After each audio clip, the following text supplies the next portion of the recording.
그 건물은 멀리서 보아도 눈에 띄었습니다. 하얀 대리석 외벽, 정원에는 사계절 꽃이 피어 있었고 로비에는 호텔처럼 은은한 향이 감돌았습니다. 어머니, 여기면 걱정 없어요. 아들이 말했습니다. 68세의 김영순 할머니는 조용히 고개를 끄덕였습니다. 남편을 먼저 보내고 혼자 살던 지 5년째. 아들은 늘 바빴고 딸은 외국에 살고 있었습니다. 이제는 편하게 사셔야죠. 며느리가 덧붙였습니다. 최고급 실버 전용 건축시설, 월 이용료는 일반 아파트 한 채 값에 가까웠습니다.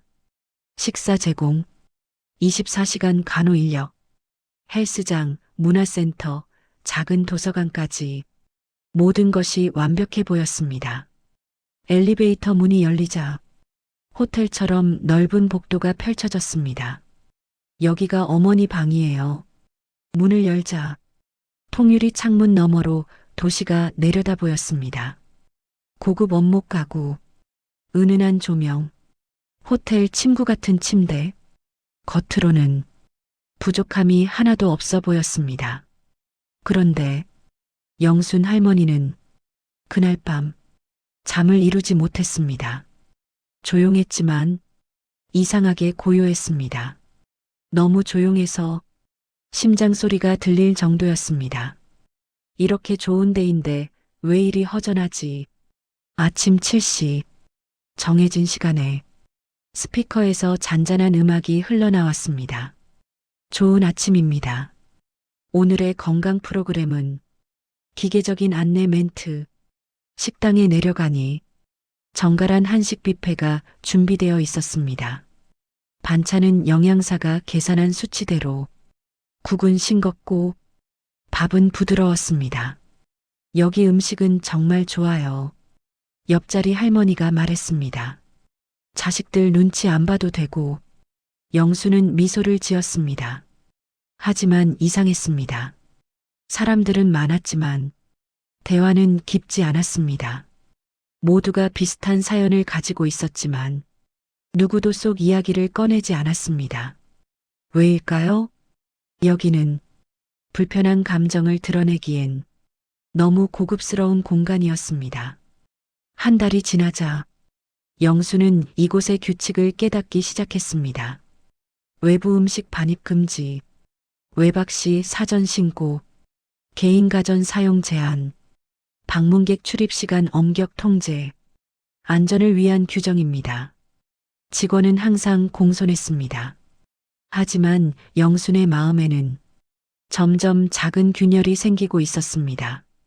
어느 날 손자가 직접 담근 김치를 들고 왔습니다. 할머니가 좋아하잖아. 직원이 말했습니다. 죄송하지만 외부 음식은 반입이 어렵습니다. 그 순간 영순의 가슴이 쾅 하고 내려앉았습니다. 김치가 문제가 아니었습니다. 손자의 마음이 출입 금지된 느낌이었습니다. 이곳에는 비슷한 연배의 사람들이 모여 있었습니다. 하지만 이상하게 더 외로웠습니다. 집에서는 골목 소리가 들렸고 시장 상인의 목소리가 들렸고 아이들 뛰는 소리가 들렸습니다. 여기서는 카펫이 소리를 삼켰습니다. 조용해서 좋다는 말은 사실은 아무 일도 없다는 뜻이었습니다. 어느 날 밤 영수는 창밖을 바라보았습니다. 나는 여기서 무엇을 하고 있지? 그녀는 깨달았습니다. 이곳은 노후를 안전하게 보장해주는 곳이지만 살아있다는 느낌은 점점 사라지고 있다는 것을. 결정적인 일은 비 오는 날 일어났습니다. 영수는 우산을 들고 밖으로 나가려 했습니다. 산책은 우천시 제한됩니다. 직원이 막았습니다. 넘어질 위험이 있습니다. 영수는 잠시 서 있었습니다. 68년을 살아오며 비 오는 날 장을 보러 다녔고 아이를 업고 비를 맞았고 남편과 우산 하나로 걸었습니다. 그런데 이제는 비도 마음대로 맞을 수 없다는 것, 그 순간 영순의 마음이 정리되었습니다. 나 나가려고 한다. 아들은 놀랐습니다. 어머니, 거기보다 좋은 데가 어디 있어요? 영수는 조용히 말했습니다. 좋은 곳이랑 나한테 맞는 곳은 다르더라. 불편해도 내가 선택할 수 있는 삶이 좋다. 전화기 너머로. 아들은 한동안 말이 없었습니다. 짐은 많지 않았습니다. 옷 몇 벌, 사진 앨범, 남편의 시계, 로비를 지나며 직원이 물었습니다. 서비스가 불편하셨나요? 영수는 웃었습니다. 아니요. 너무 완벽했어요. 그래서 나랑 안 맞았어요. 자동문이 열리고 바깥 공기가 얼굴을 스쳤습니다. 시끄러운 자동차 소리, 빗소리, 사람들 말소리. 영수는 깊게 숨을 들이마셨습니다. 아, 살아있네. 사람들은 물었습니다. 왜 나왔어요? 영수는 말했습니다. 거긴 안전했어. 근데 나는 아직 살아보고 싶더라. 그녀는 작은 전셋집으로 이사했습니다. 엘리베이터는 낡았고 벽지는 바랬습니다. 하지만 아침에 시장을 가고 이웃과 인사를 나누고 비 오는 날 우산을 들고 걷고 손자가 김치를 들고 와도 아무도 막지 않는 곳. 영수는 깨달았습니다.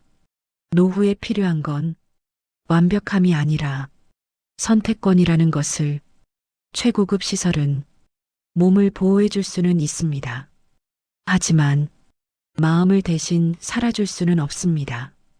68세 김영순 할머니가 그곳을 떠난 이유는 단 하나였습니다. 나는 아직 나로 살고 싶다. 영순이 떠나겠다고 마음먹기 전 그 건물 안에서는 또 다른 일이 벌어지고 있었습니다. 겉으로는 평화로워 보였지만 입주자들 사이에는 보이지 않는 서열이 존재했습니다. 저분은 자식이 의사래. 저쪽은 기업 회장 출신이래. 저 방은 월 추가 비용이 더 비싸다더라. 이곳은 단순한 실버타운이 아니라 또 하나의 작은 사회였습니다. 영수는 처음엔 몰랐습니다. 하지만 어느 날 문화센터에서 수묵화 수업을 듣던 중이었습니다. 김 여사님은 어디 사시다 오셨어요? 저는 그냥 동네 아파트에서. 그 말이 끝나기도 전에 묘하게 공기가 달라졌습니다. 아, 그러세요. 그 짧은 한마디에 설명되지 않는 거리감이 담겨 있었습니다. 영수는 그날 밤 깨달았습니다. 여기는 편안함을 파는 곳이 아니라 체면을 유지하는 곳이라는 걸. 손자가 다시 찾아왔습니다.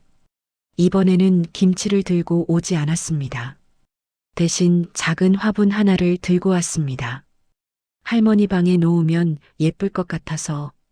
영수는 웃으며 받았습니다. 하지만 직원이 말했습니다. 개인 화분은 병충해 관리 문제로 제한됩니다. 손자는 잠시 멈췄습니다. 이것도 안 돼요? 직원은 미소를 유지했습니다. 규정상 어렵습니다. 손자의 표정이 굳었습니다. 할머니 감옥에 있는 거야? 그 말이 가슴에 박혔습니다. 영수는 급히 손자의 입을 막았습니다. 그런 말하면 안 된다. 하지만 이미 마음속에서는 무언가가 무너지고 있었습니다. 영순이 나가겠다고 하자 아들은 직접 내려왔습니다. 로비 카페에서 마주 앉았습니다. 어머니, 솔직히 말씀드릴게요. 아들의 얼굴에는 피로가 묻어 있었습니다. 혼자 계시다가 쓰러지시면 제가 감당이 안 됩니다. 그 말은 걱정이었지만 어딘가 부담도 섞여 있었습니다. 회사도 바쁘고 아이들 학원도 있고. 영수는 조용히 들었습니다. 그녀는 깨달았습니다. 아들이 선택한 건 어머니의 행복이 아니라 안심이었다는 것을. 나는 내 짐 되기 싫어서 들어온 거야. 아들은 고개를 숙였습니다. 그날 처음으로 모자는 솔직해졌습니다. 떠나기 일주일 전 같은 층에 살던 박정자 할머니가 조용히 찾아왔습니다. 나도 나가고 싶어. 영수는 놀랐습니다. 왜요? 여긴 좋잖아요. 정자는 웃었습니다. 좋긴 하지. 근데 숨이 막혀. 그녀는 말했습니다. 여긴 아프면 챙겨주고 넘어지면 잡아줘. 근데 울고 싶을 땐 아무도 몰라. 두 사람은 처음으로 진짜 이야기를 나누었습니다. 그 밤은 영순이 이곳에서 보낸 날들 중 가장 따뜻한 밤이었습니다. 짐을 정리하던 날 직원 한 명이 조용히 말을 걸었습니다.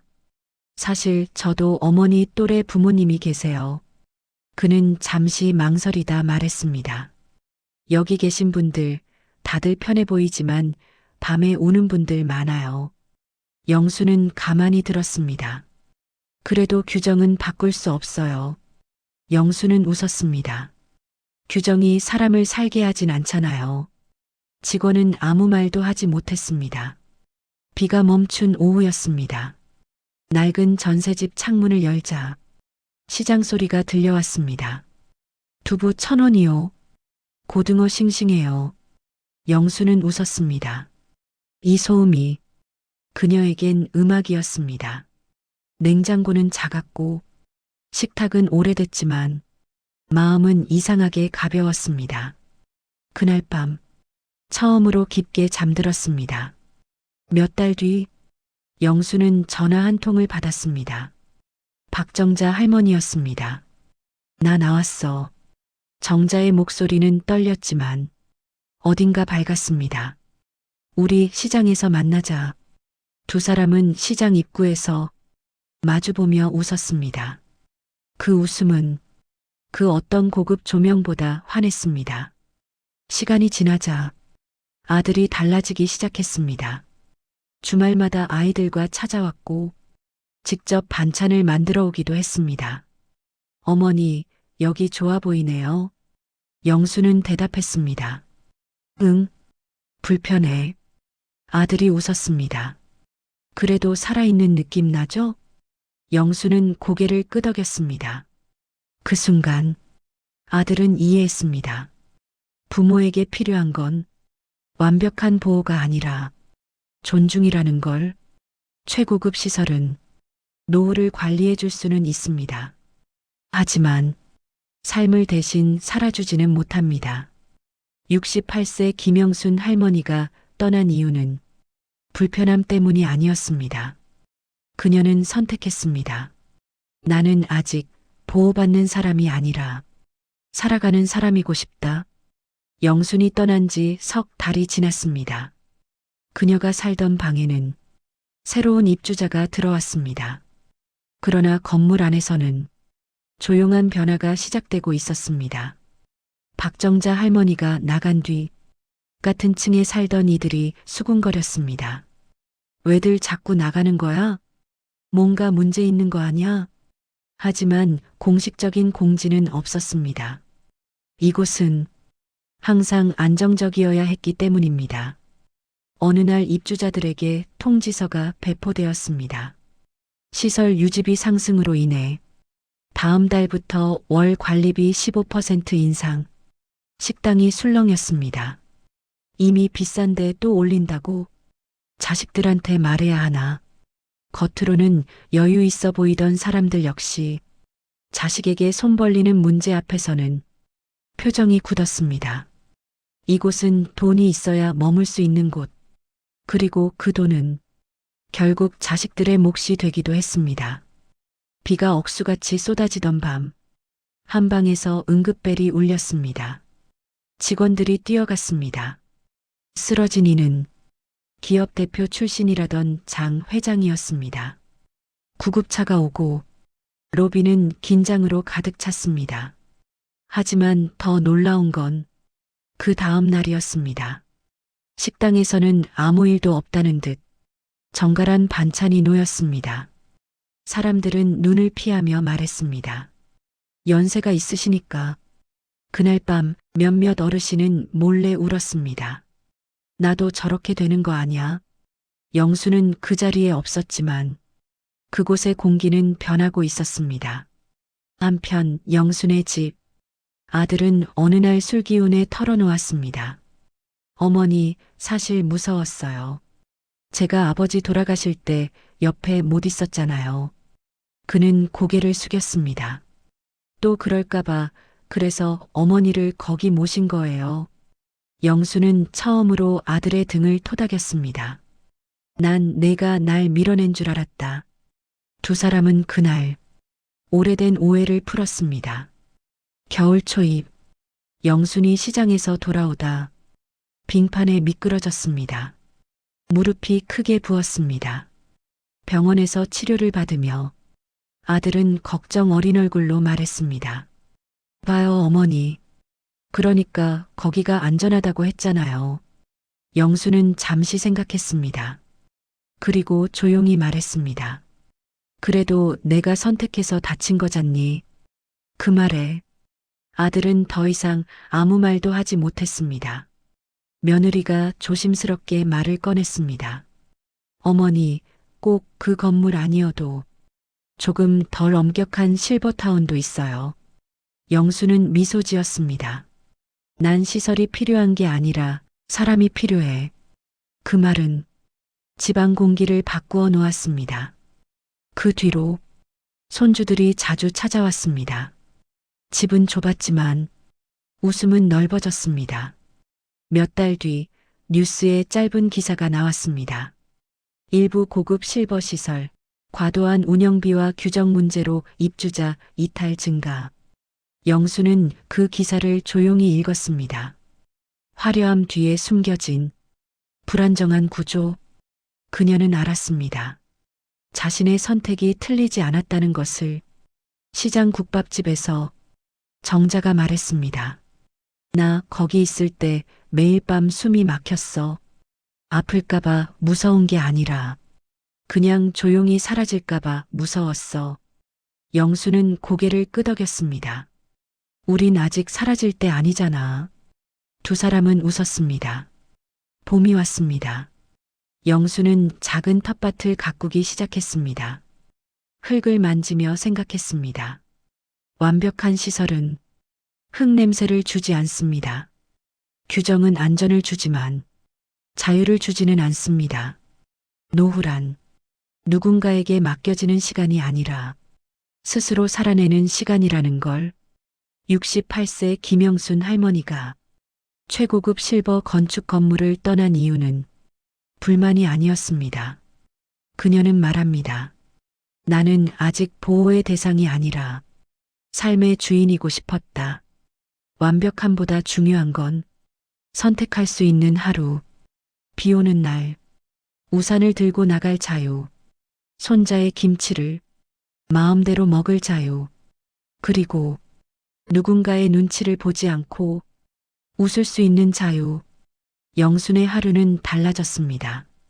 아침 6시, 누가 깨워주지 않아도 눈이 떠졌습니다. 창문을 열면 빵 굽는 냄새와 시장 상인의 준비 소리가 들렸습니다. 그녀는 직접 밥을 지었습니다.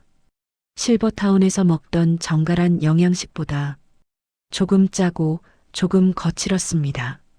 하지만 이상하게도 그 밥은 따뜻했습니다. 이건 내가 한 거니까. 그녀는 혼잣말을 했습니다. 어느 날 시장 상인 한 명이 말을 걸었습니다. 할머니, 손맛 좋아 보이는데 반찬 좀 해보실래요? 영수는 웃었습니다. 내가 뭘 안다고. 김치 맛있다면서요? 소문났어요. 그 말은 심장을 두드렸습니다. 누군가 자신을 보호 대상이 아니라 쓸모 있는 사람으로 보는 느낌. 그녀는 작은 반찬을 만들어 시장 한켠에 내놓기 시작했습니다. 이름은 단순했습니다. 영순이네 집밥. 처음엔 하루 5통, 그 다음엔 10통. 사람들은 말했습니다. 옛날 맛이에요. 엄마 생각나네. 그 말 한마디가 실버타운의 대리석보다 더 값졌습니다. 그녀는 깨달았습니다. 노후는 안전하게 줄어드는 시간이 아니라 다른 방식으로 피어나는 시간이라는 걸. 어느 날 낯익은 번호가 떴습니다. 실버타운 행정실이었습니다. 김영순 어르신, 혹시 다시 입주하실 의향은 없으십니까? 공실이 늘어나고 있다는 조심스러운 말도 덧붙였습니다. 영수는 창밖을 바라봤습니다. 시장 사람들 웃음소리, 손주가 뛰어오는 모습, 아니요. 짧았지만 단단한 대답이었습니다. 전 지금 잘 살고 있습니다. 하지만 인생은 늘 고요하지 않습니다. 어느 날 밤 갑작스러운 고열로 쓰러졌습니다. 아들은 놀라 달려왔습니다. 구급차 안에서 영수는 희미하게 중얼거렸습니다. 걱정 마라. 그 순간 아들은 깨달았습니다. 시설이 있어도 사람은 아픕니다.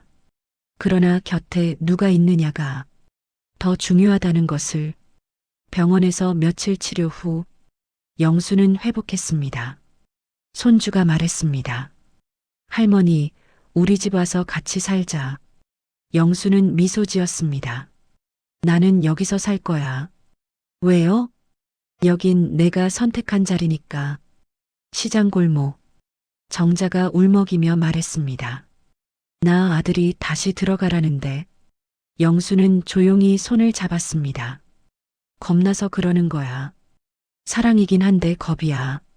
정자는 고개를 끄덕였습니다. 그럼 어떡하지? 영수는 말했습니다. 우리끼리 돌보면 되지. 그 말은 농담 같았지만 작은 시작이 되었습니다. 영순과 정자는 시장 상인 몇 명과 함께 은빛 밥상 모임을 만들었습니다. 혼자 사는 노인들이 일주일에 한 번 모여 함께 밥을 먹는 자리. 누군가는 국을 끓이고 누군가는 김치를 담그고 누군가는 이야기를 꺼냈습니다. 그 자리에선 직업도 재산도 의미 없었습니다. 그저 오늘 어땠어요? 라는 말이 전부였습니다. 아들은 그 모습을 보고 말했습니다. 어머니, 거기보다 훨씬 좋아 보이네요. 영수는 웃었습니다. 거긴 안전했고 여긴 살아있어. 아들은 더 이상 실버타운 이야기를 꺼내지 않았습니다. 대신 물었습니다. 이번 주 김치는 제가 도와드릴까요? 몇 년 뒤 영수는 여전히 그 집에 살고 있었습니다. 머리는 더 휘어졌지만 눈빛은 맑았습니다. 누군가 물었습니다. 후회 없으세요? 그녀는 잠시 생각했습니다. 그리고 대답했습니다. 완벽한 곳에 있었으면 편했겠지. 근데 난 편한 기억보다 살아있는 기억이 많아서 좋아. 최고급 실버 건축 건물. 그곳은 나쁜 곳이 아니었습니다. 하지만 모든 사람에게 맞는 곳도 아니었습니다. 68세 김영순 할머니가 떠난 이유는 시설의 문제가 아니라 존엄이었습니다. 노후란 돌봄을 받는 시간이 아니라 스스로 선택하며 살아가는 시간. 그녀는 말합니다. 나는 늙었지만 아직 끝나지 않았다. 그리고 오늘도 시장 골목 어딘가에서 누군가에게 따뜻한 반찬을 건네고 있습니다. 영순이 실버 건물을 나온 지 3년째 되던 봄이었습니다. 텃밭에는 상추가 자라고 화분에는 작은 고추가 매달렸습니다. 손주 민재는 이제 중학생이 되었습니다. 할머니, 나 진로 상담했어. 그래, 뭐래? 요리 쪽으로 가보고 싶대. 영수는 잠시 멈췄습니다. 왜? 할머니 반찬 먹고 나도 사람 기분 좋아지게 하는 거 하고 싶어? 그 순간 그녀는 깨달았습니다.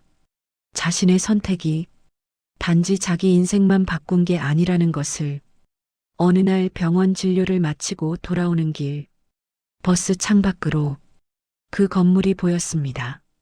여전히 반짝이는 외벽, 정원은 더 화려해졌습니다. 하지만 어딘가 조용했습니다. 옆자리에 앉은 아주머니가 말했습니다. 거기 요즘 공실 많다네요. 영수는 아무 말도 하지 않았습니다. 비난할 생각도 우쭐할 마음도 없었습니다. 그저 생각했습니다. 사람이 빠지면 건물은 아무것도 아니구나. 그해 겨울, 박정자 할머니가 크게 아팠습니다. 병원 침대에서 정자는 손을 잡으며 말했습니다. 나 무섭다. 영수는 가만히 손을 쥐었습니다. 무섭지. 그래도 여기서 버텨서 다행이지? 영수는 고개를 끄덕였습니다. 응, 우리가 선택했잖아. 정자는 미소 지었습니다. 그게 다야. 선택했다는 거. 며칠 뒤 정자는 세상을 떠났습니다. 장례식은 크지 않았지만 시장 사람들로 가득 찼습니다. 누군가 말했습니다. 정자 할머니 김치 못 잊을 거예요. 그 말에 영수는 울지 않았습니다. 대신 깊이 숨을 들이마셨습니다. 그래, 잘 살다 갔다. 장례식 후 아들이 조용히 말했습니다. 어머니, 솔직히 그때 어머니가 나간다고 했을 때 화났어요. 왜? 제가 틀린 선택한 사람 된 것 같아서요. 영수는 웃었습니다. 틀린 선택은 없어. 다만 각자 다른 선택이 있을 뿐이지. 아들은 그 말을 오래 되새겼습니다.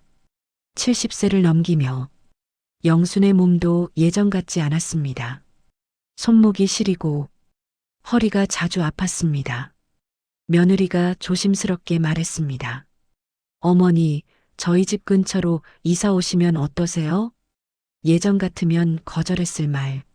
하지만 이번엔 달랐습니다. 영수는 잠시 생각했습니다. 그리고 말했습니다. 이번엔 내가 고를게. 며칠 뒤 아들 집 근처 작은 집으로 옮겼습니다. 실버 건물도 아니고 완전히 혼자도 아닌 자리, 적당한 거리, 적당한 의지. 그녀는 이제 의존이 아닌 관계를 선택하고 있었습니다. 최고급 시설은 삶을 관리해 줄 수는 있습니다. 그러나 삶의 의미를 대신 정해주지는 못합니다.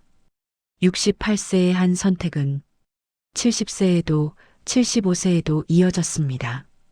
노후란 끝을 기다리는 시간이 아니라 자기 삶을 다시 정의하는 시간.